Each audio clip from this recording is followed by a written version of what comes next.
se forman todas estas lesiones, como habíamos dicho, y que van a evolucionar con el tratamiento a la cicatrización. El edema es muy peligroso porque incluso podría cerrar la luz misma del aire, del conducto que permite el ingreso de aire, y hacer más complicada la infección, y el paciente puede fallecer si es que no se toman las medidas rápidas. El diagnóstico se hace a través del estudio de la secreción, esa imagen necrótica de una úlcera necrótica, y que en la procedencia que estamos estudiando, el paciente nos dice que viene de un área donde él está con estos animales. Definitivamente ya son elementos muy importantes de diagnóstico para poder pensar en él, ¿no? Entonces, hacemos el GRAM y vamos a ver justo esta característica de ver bacilos gram positivos en formación de estreptobacilos. Pues con eso ya nosotros estamos asumiendo que puede ser él. También podemos verlo con GEMSA. Tenemos una serie de cultivos para poder identificar a la bacteria, pero ya el hecho del antecedente, el hecho de la lesión visible, el hallazgo a través del GRAM ya nos va orientando para poder empezar un tratamiento empírico más rápido a esperar los cultivos. Es muy sencilla la penicilina G sódica, que se administra por millones en tratamientos incluso endovenosos, para que la bacteria, que es muy sensible a esta terapia, pueda solucionar. En la prevención lo que se tiene que hacer es matar al animal y enterrar profundamente, cubriendo incluso sobre la tierra, cal viva, que evite, recuerden que tiene esporas, forman esporas, entonces es muy posible que esa espora podría nuevamente infectar. Entonces, hoyos muy profundos para poder enterrarlos y cubrir con cal viva, y de esta manera eliminar la presencia de este microorganismo. Y lo que sí se hace actualmente es inmunizar a los animales domésticos con vacunas vivas atenuadas que existen para proteger a estos animales, que cuando son los ganaderos, imagínense que pasa esto, son mucha plata que pierden, y mejor para estar vacunándolos para evitar que pueda producirse este daño. Corynebacterium diphtheriae, ¿verdad? Ya los he visto con caritas pero está bonito, ¿verdad? A ustedes es importante saber, aunque digan, pero doctora, yo no sé que estamos vacunados, ¿no? Pero también con el refuerzo. ¿Han escuchado lo que está pasando en Estados Unidos? Que supuestamente ya sarampión no había en Estados Unidos, ¿no? Y la gente ya empezó a vacunarse. Incluso creo que los programas de vacunación ahí habían retirado el sarampión de esto, que yo pienso con mucha negligencia. O también hay esa corriente de gente que dice que no se deben vacunar porque puede ocasionar autismo, etcétera, etcétera, los componentes. Dice que hay gente que está ya no siendo o no haciendo que sus hijos se vacunen. Y ahorita hay una gran cantidad de gente que está haciendo sarampión. Y todavía hay chicos, hay dos universidades que están cerradas, están en cuarentena, porque se han presentado varios casos de sarampión. Y en los chicos, todavía cuando se es niño, si tiene 8 o 9 años, no es tan fuerte como cuando se da si una persona ya es mayor, o sea, es adulta, como chicos de la universidad, donde las complicaciones a veces son mortales, como el desarrollo de neumonías que no se pueden ni siquiera tratar. Entonces, es verdad que lo ideal sería que haya vacunas que cumplan una serie de características importantes para evitar que pueda desarrollarse algunas complicaciones, pero lamentablemente no, en un porcentaje pequeñito se llegan a dar algunas complicaciones, pero la mayor parte del porcentaje mayor, digamos que en el 0.0000001 pueden presentarse algunas complicaciones con el uso de las vacunas. Pero el 99.9999999% es protegida. Entonces, no por ese 0.0001 se debe dejar de usar las vacunas, sino hay que tener esta lectura importante de hacer. Claro, que ahora una vacuna que les voy a decir cuando lleguemos a ese punto, es que particularmente yo no estoy de acuerdo con esta vacuna. Y les voy a decir en algún momento más adelante. Pero que no es necesario en realidad por las explicaciones que yo les voy a dar en ese momento. Pero en las demás, estas virales de chiquitos, sí, o sea, se tiene que usar para que no te hagan eso. Están poniendo, están los epidemiólogos americanos, están empezando a pensar qué hecho que está resultando esto, ¿no? Entonces, con refuerzo de esta vacunación que se le ha recibido, esta bacteria, que gracias a Dios se ha podido controlar por esta vacuna, sin embargo, desarrolla un cuadro clínico bastante grave. Son bacilos pleomórficos, es decir, que sí tienen la morfología de bacilo, pero tienen diferentes formas. Miren, por ejemplo, aquí como un mazo, o son más cortos, es decir, tienen diferentes formas. Y cuando las visualizamos en el cultivo o en la muestra biológica, tienen una característica especial que nos puede orientar que estamos frente a esta bacteria, y es que se van agrupando como formando letras chinas, o sea, como palitos de una disposición casi junta, y esa es una característica que puede ayudar a hacer el diagnóstico. Como también presentan gránulos de volutina que se visualizan como que fueran una cadena de unos cocos, pero que están en realidad en el citoplasma de esa bacteria, y son estrictamente aeróbicos. El agar que se emplea para ver su crecimiento puede ser el agar sangre. El agar sangre con telurito de potasio, donde se observan estas colonias que son negras, o también hay un agar específico para ellas, que es el agar de Loeffler, que aporta todos los requerimientos que la bacteria necesita para su crecimiento, donde se observan colonias pequeñas grisáceas. Por eso también se llama la bacteria de Loeffler, se llama también a esta bacteria del Corynebacterium listeria. La bacteria produce una toxina que se llama la toxina difterica, también presentada por un profago a la bacteria, donde en su fase de lisogenia elimina a la toxina. Esta es una toxina que igualmente tiene esta subunidad y subunidad B, a diferencia de lo que habíamos estudiado, que la subunidad B era la que se adhería a la superficie del receptor de la membrana citoplasmática. En este caso, luego que se adhiere al receptor de la toxina, se forma un fagosoma que permite incluir dentro del citoplasma de la célula toda la toxina completa, tanto con las subunidades A y las subunidades B. Y es la subunidad B la que está acoplada justo en lo que inicialmente sería acoplado a este receptor, y la subunidad A es la que va a ser liberada dentro del citoplasma de la célula, ocasionando un rol importante en la síntesis de las proteínas. Va a alterar la síntesis de las proteínas, inactivando al factor de elongación 2, inhibiendo justamente esta síntesis de las proteínas, que se van a traducir en necrosis del tejido al cual esa célula ha sido incluida. O sea, ocasiona muerte celular, que es el efecto importante de esta toxina, ¿no? Produce necrosis. Entonces, en la biobiología, las personas adquieren la bacteria a través de la inhalación de gotitas de fluje. Las gotitas de fluje, que ya vamos a estar hablando sobre ellas, ya las hemos hablado también, como un mecanismo de transmisión, que las personas eliminan a través de estar hablando o estornudando, tosiendo. Son pequeñas vesículas de agua en la cual quedan atrapadas las bacterias y eliminadas al medio ambiente a través de todos estos signos que presenta un paciente enfermo y que pueden ser inhaladas por las personas del entorno. Y entonces ingresan por estas vías, aunque también pueden haber portadores cutáneos de Clostridium differiae con lesiones específicas a nivel de la piel. Pero el cuadro más importante es en realidad aquel que se desarrolla en el tracto respiratorio alto, ocasionando un daño a ese nivel. Entonces, la toxina difterica, con este efecto importante de necrosis celular, porque inhibe la formación, la síntesis proteica, lo que va a producir es una necrosis con un proceso inflamatorio importante alrededor de la lesión que se está produciendo en la mucosa, formándose una pseudomembrana con todas las características blanquecinas que aparecen. El área más importante justamente es la faringe, ¿no? El paciente viene porque no puede respirar bien, cuando le duele muchísimo la parte, como una faringitis, con mucho dolor. Y entonces abrimos la boca para evaluar, y cuando vemos toda la parte de la faringe, de las amígdalas y la parte posterior, está recubierto como con una placa blanquecina en toda su superficie, ¿no? Vemos así, bajando las lenguas, vemos, y entonces esto es peligroso porque apenas vemos una cosa así, inmediatamente tenemos que ponernos una máscara, guantes para hacer ese procedimiento, porque podríamos estar infectándonos con la bacteria.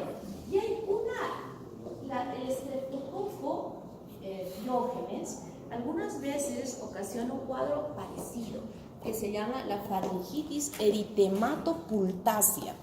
Así se llama, faringitis eritematopunctácea.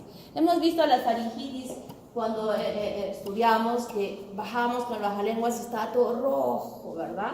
Rojo. Pero en esta faringitis ya no solamente es que está rojo, sino que está recubierta como una capa blanquecina. Entonces, esta hay que diferenciarla, esta faringitis eritematopunctácea, hay que diferenciarla de la difteria, haciendo las evaluaciones correspondientes de hacer un frotis, tomar la muestra y también hacer los cultivos para poder distinguir si estamos frente a una u otra. La toxina puede actuar a distancia, esta toxina va a llegar a través de la sangre y actuar con la misma acción de evitar la síntesis proteica en diversos tejidos, como por ejemplo el corazón, el hígado, los riñones o las glándulas suprarrenales, donde la acción va a ocasionar necrosis y hemorragia en estos lugares en un cuadro bastante grave que se va a poder desarrollar. Entonces, lo importante es hacer el tratamiento, el diagnóstico, cuando todavía está localizándose a este nivel y que no llegue la toxina a la circulación, donde va a tener todo el potencial de afectar otros órganos importantes. Entonces, tras un periodo de incubación de 2 a 4 días, después de que una persona ha podido inhalar a través de estas gotitas en las arterias, va a empezar, como dije, a ver estas molestias faringias, que incluso se manifiesta con un edema a nivel del cuello. El problema es adentro, pero todo esto se desmatiza y ya no hay cuello, sino es como una cabeza y cuello, como algunos hombres, estos portachones que solo se ve la cara y el cuello se sigue el ancho de sus caras. Exactamente igual, y tiene una denominación que le llamamos el cuello de toro. Y esta inflamación obstruye el pasaje normal de aire, que muchas veces es necesario hacer una traqueostomía o intubarlos previamente para que el edema no cierre el pasaje de aire y poder progresivamente al tratamiento poder permitir que ese paciente pueda respirarle. El diagnóstico inicial es clínico con estas características, pero definitivamente tenemos que confirmar a través del laboratorio. Y el laboratorio, después de un hisopado nasal o faríngeo y antes de la administración de los antimicrobianos, obtendremos una muestra para hacer este estudio. ¿Y qué encontraremos con el azul de metileno de Loeffler? ¿Se acuerdan? Veremos los gránulos de volutina para poder visualizar, y con la imagen de estas letras en posición de ser pleomórficas y además que se forman como letras chinas, podremos estar haciendo con un gram, ya podemos ir pensando que sea esta bacteria. Definitivamente vamos a cultivar, como dije, el agar de Loeffler, que es específico, que aporta todos los requerimientos de la bacteria y que van a permitir su crecimiento. Y esas características de las colonias nos van a permitir dar el diagnóstico, además que podemos hacer también la prueba de in vitro de la toxicidad de la toxina, y que ratifica aún más el diagnóstico que nosotros vamos a tener. El tratamiento, debemos usar la antitoxina específica por vía intramuscular o endovenosa. ¿Qué inmunidad es? Digo, si existiera con la inmunidad, que ustedes no les responden. Vayan a leer, lo voy a poner en el examen, van a ver. Asociado a un caso clínico. Es muy sensible a la penicilina y también a los macrólegos. La respuesta importante en este caso es hacer el diagnóstico, que estamos frente a él, porque definitivamente la respuesta es muy positiva con el uso de la penicilina. Pero como digo, lo importante aquí es actuar inmediatamente cuando el cuadro está aquí y que no la toxina haya podido viajar a otros órganos donde sí va a cerrar. Inmunización, DPT y recibir los refuerzos. ¿Se van a hacer los refuerzos? Van a hacer los refuerzos, ¿eh? Y estoy recontra vacunada, inmune a todo.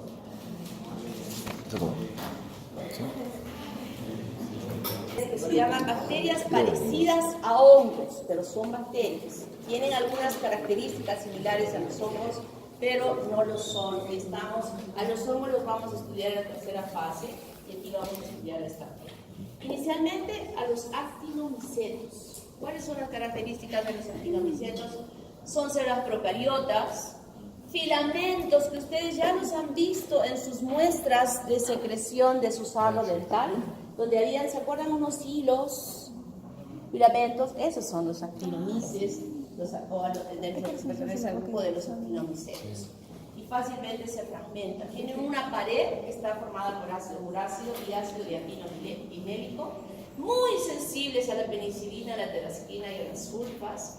Su membrana citoplasmática no contiene esteroides, que las membranas citoplasmáticas de las otras bacterias sí las contienen, y es una similitud que tiene con los hongos. Formas móviles, poseen flagelos simples y están distribuidos en la naturaleza, el suelo y el agua en la cavidad bucal, que es un lugar muy importante su presencia para el desarrollo de muchas infecciones. Están dentro de la clasificación de los gram positivos, ya esto los hemos estudiado, y están aquí como aerobios, grupo Actinomycetaceae, y el género Actinomyces, que vamos a estudiar ahora, y también vamos a estudiar a los Mycobacteriaceae, micobacterias de la tuberculosis, y vamos a conocer también a los Nocardiaceae, la nocardia, y a Lactobacillus, esta bacteria bendita que nosotras tenemos las mujeres en la vagina, que provoca la formación de un pH ácido de nutrición. ¿Cómo se llaman esos bacilos de la vagina? Bacilos de Dodermann. Las enfermedades causadas por los actinomycetos son una variedad de todos ellos, pero los más importantes, justamente sobre ellos vamos a estudiar, está como enfermedad la actinomicosis. La lesión que se produce por esta bacteria son abscesos y fístulas. Abscesos como los que habíamos visto que se formaban por el estafilococo, y este absceso tiene aperturas, se abren los abscesos. En el estafilococo el absceso está circunscrito. Nosotros tenemos que abrir para desviar la luz, pero en este caso el absceso se va abriendo camino de acuerdo al lugar donde se encuentre. Por ejemplo, si es que ha habido un procedimiento odontológico y no se ha utilizado terapia antimicrobiana, luego de hacer el procedimiento, que siempre se debe hacer, probablemente podría desarrollarse algunas infecciones muy prontas, rápidas, que están producidas por anaerobios del otro tipo, no de las toxigénicas que hemos estudiado. Vamos a estudiar la próxima semana un grupo que se llaman bacterias anaerobias no toxigénicas. O eso va a hacer que rápidamente el paciente al día siguiente que le han sacado, por ejemplo, la muela y que no ha tomado medicación, se le hincha la cara, ¿no? Se le hincha, se le tiene que volver a curar, a hacer lo que se esté formando. Pero hay otro caso en que tiene una evolución un tanto crónica. Le hicieron esto y de pronto en el tiempo empieza a hincharse alguna parte de su cara, aumentar progresivamente, no tiene dolor y va aumentando de tamaño, y de pronto se abre una apertura en la piel para la emergencia de la pus que se ha formado a ese nivel. O puede aperturarse también hacia la cavidad oral. Y estas aperturas pueden producirse, no solamente, yo estoy hablando como ejemplo de la cara, sino a veces que las infecciones, por ejemplo en el tubo digestivo, se pueden aperturar fístulas hacia la cavidad abdominal o fístulas incluso hacia la parte anterior. Aquí, los agentes, uno de los más importantes es el Actinomyces israelí. Su hábitat, flora normal de la orofaringe y de los intestinos, este que estoy mencionando. Y se adquiere cuando se rompe ese epitelio, se rompe la superficie de continuidad de las mucosas y permite el ingreso de la bacteria adentro de ella, eso también por respiración. Una característica importante de la presencia de esta infección que hemos visto que se forman son filamentos, son como no estamos hablando de bacilos, sino como filamentos, son tan largos que empiezan a enrollarse. Se enrollan y al enrollarse ya no tienen un tamaño chiquitito, microscópico, que estemos hablando que el bacilo tiene en longitud, puede ser de 5 micras o micrómetros, sino que este ovillo, al formarse, al estar envolviéndose estos filamentos, ya empiezan a formar unos gránulos que se llaman gránulos de azufre y que son eliminados a través de estas fístulas que se han aperturado y que se evidencian en esa pus que puede estar emergiendo como granulitos de arroz, obviamente más chiquititos, un poquito, que tienen tamaños importantes y de diferentes colores de acuerdo al actinomyceto que tenga y que nosotros podemos evidenciarlos. Y cuando nosotros aplastamos ese granulito en la lámina de portaobjetos, hacemos la coloración, vamos a ver un ovillo de múltiples filamentos que han formado justamente este gránulo. Y actinomyces forma el grano. Estos rara vez, no. Y pueden ser, por ejemplo, blancos o amarillos, en este caso blanco. Estoy hablando más de este punto. Y estos granos pueden medir de 0.103 milímetros de diámetro el granulito. O sea, imagínense, estoy hablando de milímetros, ya no estoy hablando de micrómetros. O sea que se adquieren tamaños grandes, ¿no? Y cuando nosotros observamos, justamente son filamentos gram positivos. Otro importante son las endocardiosis, que también forman abscesos y fístulas algunas veces, y aquí uno de los más importantes es la enocardia asteroides y también la enocardia brasilensis o la enocardia cardíaca. Se encuentra en el suelo y las personas inhalan, o sea, se contaminan inhalando esto, y lo que sí no se presenta granulos, en cambio la brasilensis sí, y es de color blanco, y son pequeños, pero igualmente están formados por estos filamentos gram positivos. Y el actinomicetoma forma abscesos y fístulas. Aquí uno de los más importantes es la actinomadura madurae, que se encuentra en el suelo. Y lo que produce es ingresar a través de abrasiones en el suelo, en el campo, a los miembros superiores, gente que de pronto tiene una laceración con los zapatos.